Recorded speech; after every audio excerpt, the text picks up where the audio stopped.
ভোলা জেলার সুপারি গাছ, বরিশালের সুপারি গাছ বলে। দেখেন, এটা আমি এক সুপারি গাছের একটা বাগানে আছি। অদ্ভুত, দেখছেন কত ছোট ছোট চারা আপনার গাছ লাগাইছে।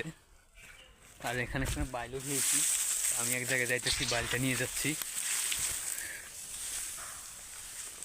এটার ভিতরে আপনার হারিয়ে গেলে খুঁজে পাওয়া আপনার অনেক কষ্ট হবে।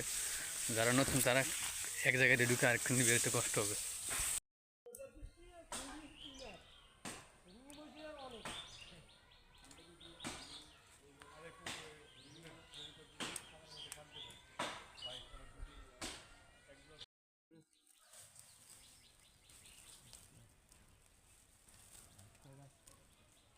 আমার পিছনে এই হাতের বামে যে শাকগুলো দেখতেছেন, এগুলো হচ্ছে খেসারি ডাল।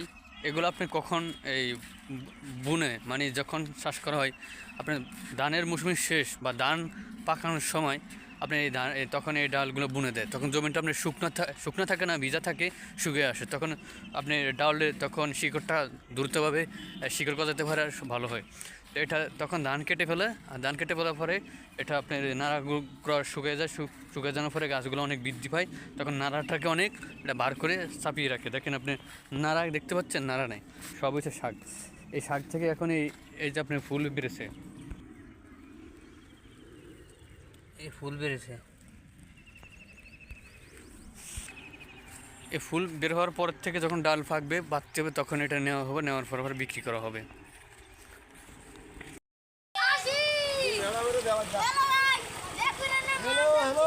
হ্যালো হ্যালো,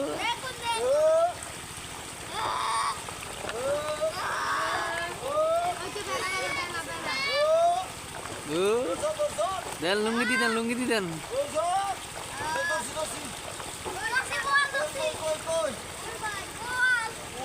দাদা আমি 3 দিন আগে কিন্তু